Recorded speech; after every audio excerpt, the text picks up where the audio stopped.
It's week 12 of the fantasy football season. There's a mini buy-mageddon this week, and we'll tell you who to go grab off the waiver wire, plus recap this whole weekend that just happened.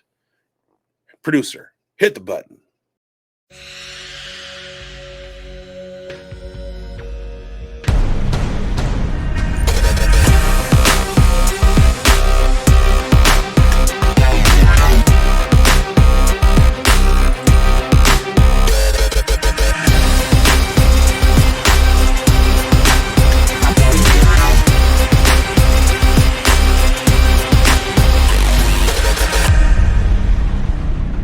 Welcome to another edition of the Fantasy Forecast with Grindberg and bigz. I am bigz. He is Grindberg. This is the Week 12 weekend recap and waiver wire show, where we give you your weekly breakdown of all things fantasy, of a lot of things fantasy football. In this Week 12 edition, we kick things off with top headlines from Week 11, followed by a deep dive into the best waiver wire pickups at quarterback, tight end, wide receiver, and running back to help you get ahead before your league mates do. I am sick, but I am committed, and I owe it to the viewers to be here. You do, and your Raiders are playing Monday Night Football. I mean, last night or the day before, however, whenever you're taking in this last night, tonight. Yeah, and it's a good day for you, other than being sick, I guess. Let's get into this, bigz. We got a bunch of headlines here to go over, and Week 11 was no shy of being headline worthy. And we'll start with our big one, and we'll start with Thursday night because it happened. It almost seems like a week ago now, but the rookie who broke out and broke the reins, and I'm talking about TreVeyon Henderson. He's forcing the Patriots for a big power shift. He didn't just show up on Thursday night, bigz. He commanded the stage in a wet, frigid primetime sloth against the Jets. And the running back, 3-touchdown masterclass. He sliced through the defenders. Didn't have a whole lot of rushing yards, but added some upside here with the passing game too. So, 5 touchdowns, 243 yards in his past 2 games. I know with Ramondre not in the lineup, that's obviously aided that. But bigz, on Thursday night on the Pulse, you called TreVeyon Henderson a league winner down the stretch. And after what he did to the Jets, it's hard to argue that. But let me ask you this, man. With Ramondre Stevenson coming back, he's expected back soon. Is there any real concern that his return could cut into Henderson's momentum, at least limit that league winning upside you talked about? Absolutely not. Let's look at it in terms of the Detroit Lions and David Montgomery, Jahmyr Gibbs, right? Make those parallel comparisons. And while David Montgomery, like I've said, takes something away from Jahmyr Gibbs, meaning Jahmyr Gibbs, when David Montgomery is healthy, is running back 5. When David Montgomery is not healthy, he's running back 1. Similar to that, TreVeyon Henderson is in that conversation when Ramondre is on the field. It's still running back 5. Yeah. Right? Yeah, so exactly. He's still going to give you league winning performances down the stretch. And I'm not concerned about Ramondre being healthy whatsoever. But you think he's completely taken over the lead role now? You don't think Ramondre is going to outsnap him? Or do you think it's going to be game scripted depending on if they need a bruiser up the middle to finish these games off? Because they are the number 1 seed right now. No, I think Mike Vrabel and Josh McDaniel are smart enough to understand the weapon that they have in TreVeyon Henderson and to design their play calling around that. Gotcha. All right. Ramondre is not that guy, and they know that. Yeah, and I think that it was just a matter of, and it was weird because after all the fumbling happened in the beginning of the year, you think they would have, shortened the string a little bit here on Ramondre, but they kept giving him the rock. So maybe that leash is still going to be there for TreVeyon now that he's going to have the reins. And we talk about it every year. There are little things that you can't analyze. There are little things that aren't in the spreadsheets. There are little things that are in the coaches' heads that we can't know. And it could be that they were waiting on TreVeyon to pick up some of the plays. And it wasn't until halfway into the season that in practice he started showing that he didn't need help anymore, that he had him down. It could have been that they needed him to show a little bit more in pass protection, those kinds of things. And, we talk about it every year. breakout rookies in the second half win your fantasy leagues. So hope you loaded up on TreVeyon Henderson when we were telling you to do so. Yeah.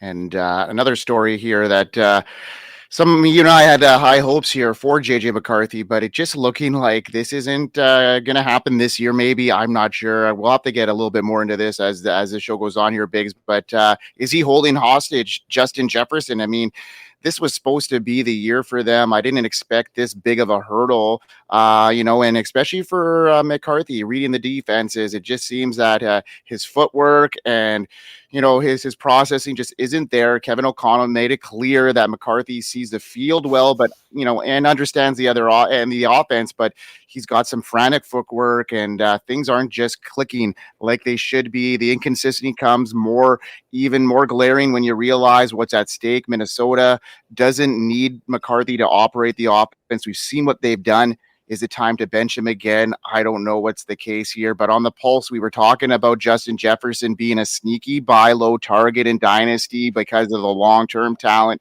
and the role. They are on question, but in redraft, it's a completely different game. JJ McCarthy, I mentioned his footwork being off, his timing being off, and the offense has been sputtering because of the layups and the big time throws just aren't connecting. Do you still hold trust in the talent above these growing pains, or what do you do right now in redraft leagues, Biggs? Are we trying to just hold tight? I mean, right now the trade deadline's around the corner here, and what do we do with Justin Jefferson? I'm in the same position that I was when we talked about it on the Dynasty Pulse with Justin Jefferson. I'm not worried at all. He's a generational guy, and his schedule in the fantasy playoffs, week 14 he has Washington, week 15 he has Baltimore, week 16 he has the New York Giants, and then week 17 he has the Detroit Lions. So those are non-formidable defenses that JJ McCarthy so the things that were said about JJ McCarthy and his shortcomings are things that are fixable. It could be that his muscle memory is just a little bit out of whack from being injured. It could mean that he just needs to take some more practice reps.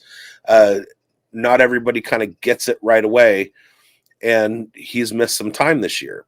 So you give him a cake schedule for a 5-week stretch and give him practice reps and time to work on mechanics, and I'm fully confident that JJ McCarthy and Justin Jefferson, the two JJs, are going to be a thing in the fantasy playoffs. Yeah. Okay. I really hope so. And I think you're right on with this, but it's looking pretty glim there in Minnesota when you think of so take advantage of it. Yeah. Yeah. Take advantage of it. Yeah. There you go. There's opportunity here. Try and acquire Justin Jefferson. Yeah, especially over the next 2 weeks where, some trade deadlines and redraft leagues are this week or the week after. So get on it now and see what you can do because people are looking to move on, I think. And you could get a value here and a league winner down the stretch. So let's move on, Biggs. Speaking about league winner, Josh Allen, he goes buck wild over the Bucs, 6 touchdowns, 0 mercy, and the Bills blast off. On your own? What's that? Did you come up with that one on your own? Him going buck wild? Yeah, it just came to me. It was awesome. It was very clever, Michael. Yeah, thank you. Yeah, it wasn't even AI generated. It came off of my own head. I just even got Dev to put the thumbnail in and everything. I thought I was pretty clever and probably not going to be the only fantasy network out there that's probably going to have it on there. So hopefully our show gets posted before somebody else does. But with that said, what a game by Josh Allen. It's one for the ages. That was one of the biggest fantasy performances in the last 5 years, period. He didn't just beat the Buccaneers. He went absolutely buck wild in one of the most unhinged fantasy performance of the entire season. 3 rushing touchdowns, 3 passing touchdowns, 317 yards passing, and had some groundwork as well. This wasn't just a exceptional performance. We look at what he's done this year with the talent he has around him. We know that James Cook is great, but his supporting cast hasn't been there. They even made Keon Coleman a healthy scratch. He could have been the guy that's been holding this Bills offense back this whole time because we look at what Shavers did. Looked great, and things look good for Josh Allen moving forward. And, I think this could be the version of him because the when you look at the Bills right now, they're in a wild card spot, and they're going to need to win some games down the stretch just to hold on to that when some of these other teams are coming on. So I don't think they're going to be outside of the playoff push, but they need him and they need his veteran presence. And what can we expect the rest of the way, Biggs? League winning, matchup proof monster, or should fantasy managers be bracing for a week to week volatility that he's kind of shown so far this season? Well, there is a reason that he has finished as quarterback one overall. Let's see, 1, 2, 3, 4 times, and quarterback 2 3 times that he wasn't quarterback 1. This is the kind of performance that we can expect Josh Allen to put together. And you talk about volatility, but he only has one game. Well, he put up 11.82 against the Jets and 15.4 against Atlanta. Other than those two performances, everything has been 19 points or better. So, I mean, what are we talking about here? It's freaking Josh Allen. This is what he does. You're gonna expect 20 plus points from him every week. Every week, yeah, and it's gonna get colder. So I just think that this is what we're gonna see. We may see another game like this, maybe not six touchdowns, but I could see a 5 touchdown game down the stretch, a couple 4s when we think about what he has around him, and now that he could.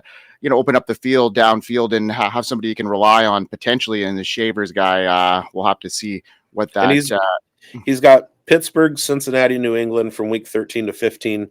And then fantasy championships, he's got Cleveland in week 16 and Philly in week 17. It's going to be interesting to see what we saw yesterday from the Philly defense against the Detroit Lions was just absolute constant pressure on Jared Goff. But the thing about Jared Goff is that he's not a runner.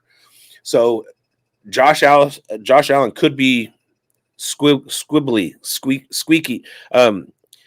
He put up 38 points against Baltimore, and Baltimore, like they deal in pressuring the quarterback. Tampa Bay as well. So it's going to be and Kansas City, 28 points against Kansas City. We know that they can get to the quarterback too. So Josh Allen's feet are going to help him even if he has a bad matchup. Love it. All right, let's move on to our next storyline, Biggs, and fantasy managers, I owe you one, especially if you trusted me on TreVeyon McMillan this week. I told everyone to sit him, and boy, he had a monster game, going 8 for 130 and 2 touchdowns from Bryce Young and Carolina's overtime thriller over the Falcons. Bryce Young himself threw for 448 yards, 4 touchdowns, spreading the ball and delivering clutch moments, while McMillan proved he was a fantasy weapon you cannot ignore. What looked like a risky lineup decision turned into a game-changing performance. Biggs, after seeing this performance, here's the question I want to ask. With Bryce Young looking, comfortable spreading the ball and McMillan stepping up as a clear red zone threat, should fantasy managers now consider this duo being a reliable weekly stack, or was this one of those perfect storm games where everything clicked in OT and we shouldn't overreact in redraft and dynasty leagues? How do you balance this performance and risk relying on McMillan moving forward? First of all, let's do this. You repeat after me. Tet Aroa. Tet Aroa. Tetaroa. Where's that other Tetaroa?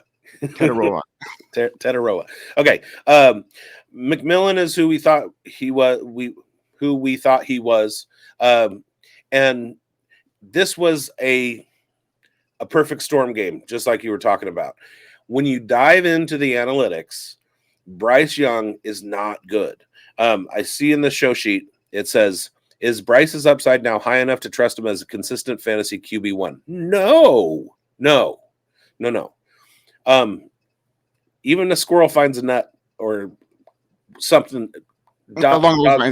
Something. He had a good game. That doesn't make him great. People have bad games. Jared Goff had an awful game yesterday. Doesn't make him a bad quarterback. It's one game. So you can't rely on Bryce Young, but it was a big breakout game for TreVeyon McMillan. Put him in the mouths of a lot of people nationally. So that's good. Yeah, exactly. It was a great game for him and a much needed one. And I'm glad that I was able to push him over the edge there and, make him, think about what he was doing. And now me seeing him and, now we got our path here to He roll was up. so burnt by you saying to sit him that he was Yeah. like, I'm going to show that Michael. Yeah, you betcha. All right.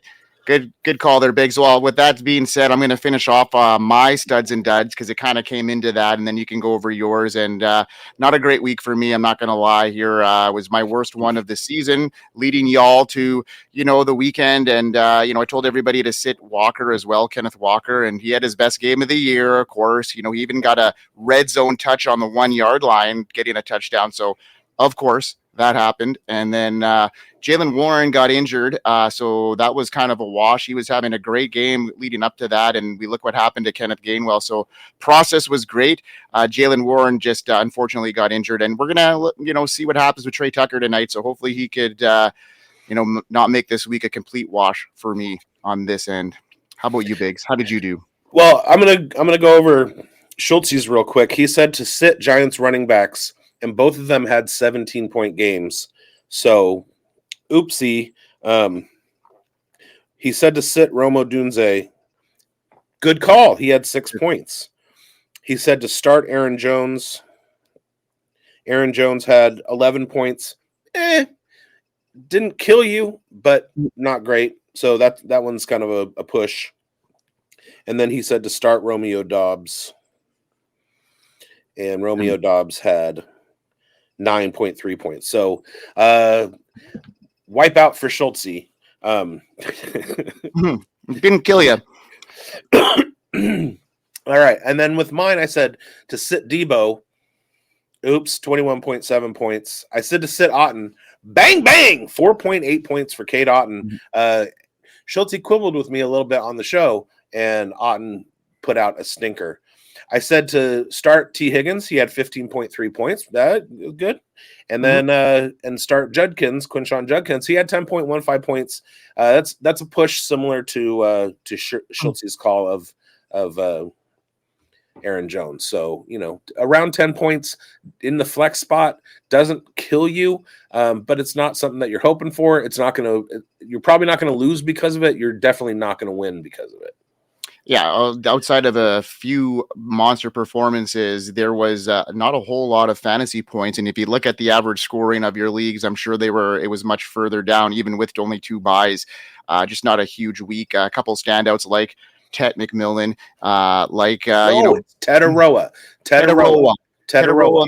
Tetaroa McMillan, and then Bijan Robinson and Christian McCaffrey having monster games as well. But outside of that, not a whole lot. In Trey McBride and Jacoby Brissett, there was a lot of fireworks in that game as well. But yeah, let's move on to our waiver wire now, Biggs, and let's get into the quarterback tight end position, and you can start us off with who you have at that.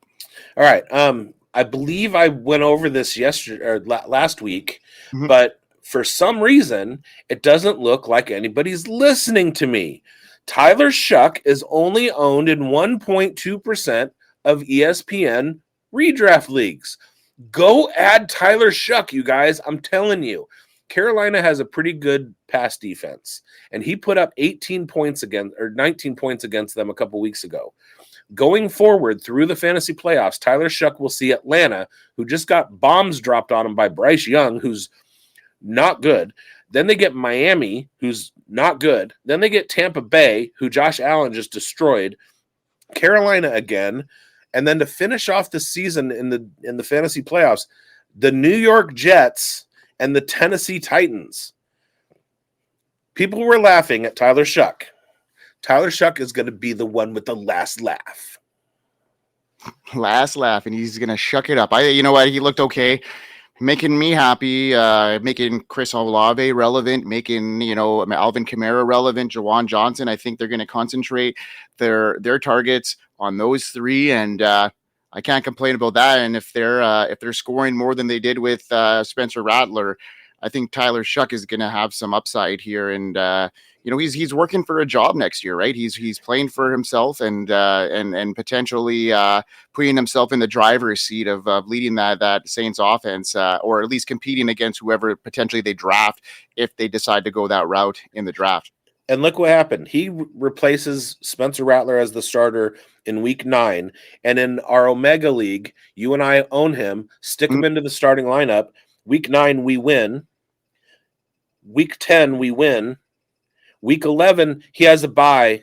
We're getting smoked.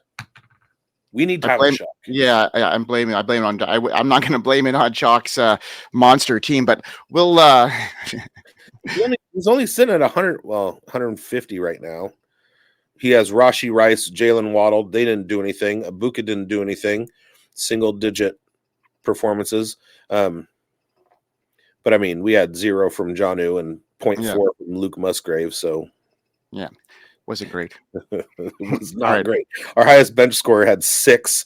Everybody else had 1 or less. But bigz, we'll get into my ad here, and seriously though, what the hell was that? 1 week Bryce Young looks like he's allergic to his own wide receivers, barely scraping together 124 yards against the Saints, and the next week he's carving up the Falcons defense for 448 yards, 3 touchdowns, no interceptions. I don't know. If nothing else, I think this just proves that these divisional games are weird and that sometimes a quarterback deserves the key to Atlanta.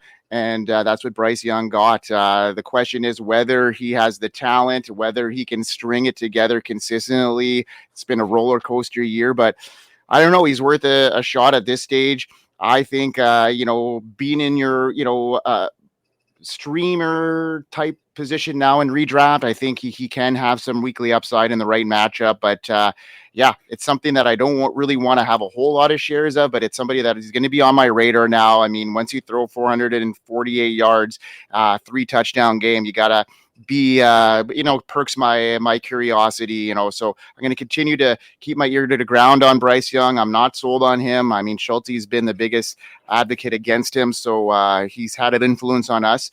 So we'll have to continue to see here, but boomer bust, he's hot right now, and that's what I'm looking at. So keep it up, and he'll be somebody that we might even be able to start in the playoffs. So we'll see about that. So I'm not going to say don't add Bryce Young. What I am going to say is don't use a waiver spot on him. Wait until waivers clear, and then you can just add him freely. And next 2 weeks, he gets San Francisco and the Los Angeles Rams. That Rams matchup is not good. And then he has a bye week in week 14. Weeks 15, 16, he has New Orleans and Tampa Bay. And then week 17, he has Seattle. Seattle's kind of a mixed bag. Stafford, I guess, wasn't great. Like, that was a big defensive, knock back and forth game yesterday. So the question's out on if he's going to be worth anything in the fantasy championship week 17. But New Orleans and Tampa Bay should be good matchups, except for last time he played New Orleans, they held him to 1.5 fantasy points. So be wary of that one. But Tampa Bay and Seattle, say you have Josh Allen and he breaks his leg, give Bryce Young a shot. There you go. I don't know. All right, bigz, I'm going to give your spotlight to your wide receiver because I really like this one. So kind of under the radar guy that's going to get some steam, and I think he could be a lot of value as the fantasy playoffs start. So bigz, let's roll your video.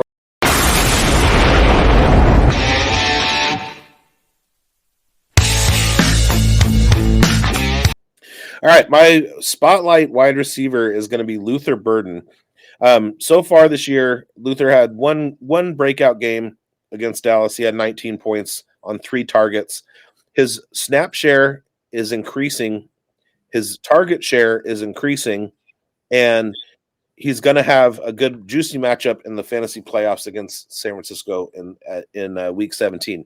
Now, Caleb Williams is on an improvement arc that is going to be benefiting his pass catchers. And I know I've said stay away from the Chicago Bears receiving core over the course of the year because you don't know who's going to be the big target. But I think there's going to be something that happens over the next few weeks, especially with drops from DJ Moore. Luther Burden getting more acclimated to the offense. Again, I said his snap share is increasing, and he's actually taking over snaps from Olamide Zaccheaus, who has had a few good games as a reliable, not playmaker, but option for Caleb Williams. So Caleb Williams starts to get in trouble. His first read is a Romo Dunze or a DJ Moore, and then as he goes through his progressions, he focuses on Olamide Zaccheaus, and Luther Burden is taking over that role. We know that Luther Burden is an extremely dynamic wide receiver. He can do a lot.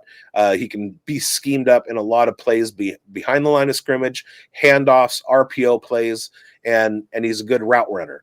So the talent will take over at some point, and you just want it to be while he's on your roster. Love it. Yeah, I agree. And it's going to happen. And he was almost a first round pick for a reason here. And yeah, man, I like that call, Biggs. And staying in that same division, and a guy that, he's owned a little bit more in leagues, but he's still available in over 40% in leagues in ESPN, and that's Christian Watson. And he's emerging as the Packers' most dangerous weapon right now downfield since the Tucker Kraft injury. And since he's become back into the lineup, Watson's looked good. In this game, last game against the Giants, hauled in 4 catches for 46 yards, 2 touchdowns, that contested 17-yard score in the end zone. It looked like a great catch, and I'm looking at him being a season difference maker down the stretch here if he could stay healthy for the Packers. They don't really have a whole lot of playmakers right now going on. They're like Biggs.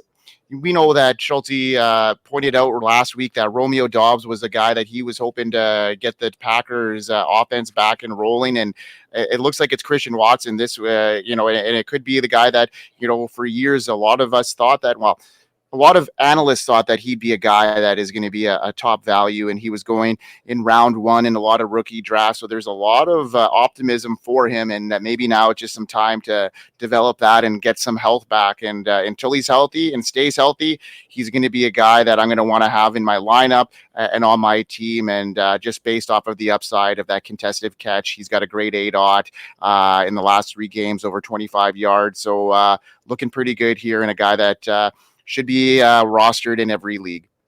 He's the ultimate boomer bust guy. You have some other guys that are out there that are deep threats, like George Pickens plays deep and Alec Pierce plays deep, but they tend to stay on the field. You never know what Christian Watson's health is doing, but it is one guaranteed fact that Jordan Love considers Christian Watson a high priority end zone target. So in the red zone, around the 25-yard line, he starts looking for Christian Watson, and he can get deep. So he's a big guy, and Tucker Kraft was the red zone target. Now it's kind of shifting to Christian Watson, it looks like. Yeah, it's going to be kind of, changing their offense, tweaking it a little bit to make the, Christian Watson maybe more of the vocal point. And we don't know how long, if any, Josh Jacobs is going to be out of this lineup, which could make them a little bit more pass happy as well. So look for Christian Watson to maybe look for those slants up the middle as well. So this could be a great situation for him, but we shall see. Okay, Biggs, let's get into your running back ad. All right. My ad is going to be Sean Tucker of the Tampa Bay Buccaneers. I'm sorry. Grindberg, who's your RB ad? My RB ad is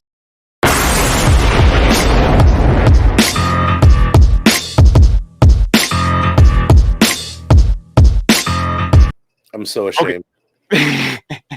Well, at least you're reading, you know what I mean? You're using our show sheet, which is great. It's awesome.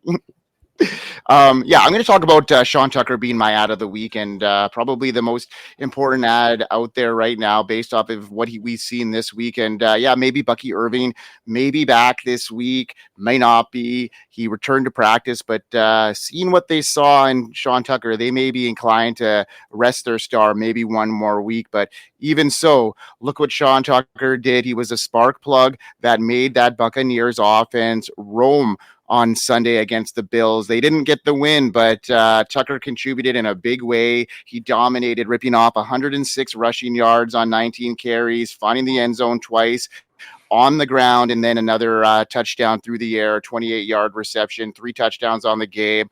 What a great game. And I think when Bucky is back, he will not be buried behind him and Rachaad White. I think he's going to play a prominent role, maybe not a starter role. And I think this is going to downsize Bucky's upside a little bit here when he gets back into the lineup, just based off of what Sean Tucker has been able to do.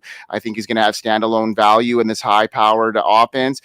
They like explosive players, the Bucks, and Sean Tucker just brings that element to the game, and that could keep Bucky healthy as well. Keep him on the field more, and I love what I see here in Sean Tucker and the explosiveness.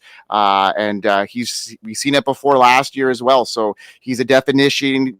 He's a definition of an opportunity, and he got it. And when you're that talented, it makes a difference. And look what we got here now. Sean Tucker has been lights out the last couple of games, and especially last week. Yeah, it's a great pickup. The problem when you have committees is you are constantly looking for clarity, and Sean Tucker showed some clarity yesterday that if he gets on the field, he's going to be an explosive point getter. And sometimes it just takes a little bit for the coaching staff to understand what they have. I know that he's been in the building for a couple years. Mm-hmm. He was a super high value rookie before the draft, and then he had a heart condition and he fell out and went undrafted. So it's taken the Buccaneers a little bit. They've invested heavily in other running backs, so they've kind of gone that way with those other running backs. Bucky Irving, Rachaad White, they were more highly drafted. They're paid more. They're more highly invested. But it looks like Sean Tucker is the better running back in the committee. So hopefully that cream rises to the top, and Tucker carries you the rest of the way. There you go, Biggs. All right, man. Who's your finale guy? Who's your running back that you want to get into your roster before it's too late? My guy is he's a speculation. It's Jaleel McLaughlin. I've never been high on McLaughlin. He has probably a total in 3 seasons of 5 or 6 double-digit games. He was more involved in the offense in 2023 and 2024. They went out and signed J.K. Dobbins in the offseason, and they drafted R.J. Harvey. J.K. Dobbins went to the IR, and Jaleel McLaughlin's snap share, he had 10% snaps in one game with one attempt. They targeted him once, and they played a really tough Kansas City defense this week. He only had 8 points, but he did have 6 carries. So they got the ball into his hands.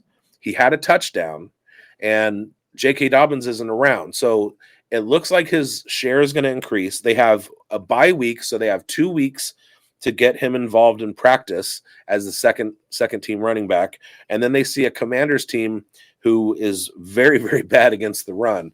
So give Jaleel McLaughlin a shot. Again, he has a bye week, and this is another one that's kind of like wait for waivers to clear, because it's not like there's going to be a stampede of people going to pick him up. Wait for the waivers to clear, then go grab Jaleel McLaughlin and stash him just in case, especially if you had J.K. Dobbins previously like I did. Absolutely. And I'm going to throw out a couple more names here for folks to have on their radar, like Emmanuel Wilson. We mentioned Josh Jacobs potentially being banged up here. So he's a guy you may want to have on your radar. Also, Kenneth Gainwell with Jaylen Warren being a little bit banged up. We don't know what's going to happen through that, but Gainwell had a really nice game here in week 11 as well. Biggs, any other guys that you may have on your slate that is potential guys that pick up maybe at the wide receiver position? I know there was a couple big games here from Leggett and maybe some others. My brain is pretty empty right now, and so I'm not thinking too great. Joe Burrow is a guy that maybe could be floating around some waivers as well, being injured. So look for your waiver wire, and if Joe Burrow's around, folks, look to get him as well. Of course, because he'd be a guy that could be a huge league winner for you down the stretch here. Also, you saying Kenneth Gainwell, that's basically what filled up my mind. Was I had been waiting on him for 4 or so years, knowing how good he was in Philadelphia, and they just never gave him the RB1 opportunity. And I stashed him probably in 2020 and just sat and waited for them to realize, hey, we need to give Kenneth Gainwell the ball 25 times a game. And they never did. And now he's in Pittsburgh and they still haven't. And it's like, what the eye test is everything. I've watched Kenneth Gainwell be excellent in receiving and rushing the ball. And he just, for some reason, I don't know what it is. He just does not get a shot. It's crazy. I know. One more name that had a monster game, that's Michael Wilson. And with Marvin Harrison Jr. maybe coming back, things look good, though. Maybe carving himself out a role in that offense. I know that Jacoby Brissett's going to have a hard time sustaining three guys with big points, but Trey McBride is a standalone there. But what are your thoughts on Michael Wilson? And will he have any sort of value moving forward? Yeah, a little bit as an emergency in an emergency situation. He's not somebody that can be relied on week to week, especially if Marvin Harrison Jr. is back in the lineup. But as a third option in the offense, like we've known for a couple of years that he's got talent. Yeah. All right, man. Let's bring us home for our recap and our waiver show for week 12 here, Biggs, as we head into another busy week. A lot going on. Hey guys out there. Thank you for watching. If you are a first timer, I hope you enjoyed the show. Go ahead and subscribe, and everybody else, hit the bell, all that stuff. Stay tuned on Fantasy Sports Advice Network because we have a whole week's slate of shows for you. Thursday night, Points After Thursday. Come join us. It's a live stream right as the Thursday night football game ends. Boom, we start. And we answer starts and sits questions, trade questions, things, getting ready for the weekend. That's Thursday night, right after Thursday Night Football. On Friday, we have two shows that drop. The Dynasty Pulse, that's our 5-host panel Dynasty talk show. And then we have our Sits show that drops, Fantasy Forecast Sits. And then we have the Fantasy Forecast Starts on Saturday, 8:30 a.m. West Coast, 11:30 a.m. East Coast. We have Breakfast with Bigz with me, Bigz. That's a Starts and Sits show, getting you woke up for the day, and I share a cocktail. Thank goodness there are no more international games. And they're terrible and they're early. It's 6:30 here. They start at 6:30 in the morning. I do enjoy the idea of watching football from 6:30 a.m. to 8:15 p.m. without stopping, but it becomes a long day. And then we wrap it around the weekend. Tuesday, Fantasy Forecast, Waiver Wire Show drops again. Also, check out Spilled Coffee right after Breakfast with Bigz on Sunday mornings. And hit the bell so that you get notified when all of these things drop and go live and stuff like that. And other than that, we hope you win. Hope you win, folks. And we'll see you on Thursday. Peace. We are here. FantasySportsAdvice.com, offering the best fantasy sports social media platform. Why join endless Discord communities or the trolls of Reddit? Fantasy Sports Advice is a community designed to help you win with 24/7 support. Go to FantasySportsAdvice.com and become a pro member for unlimited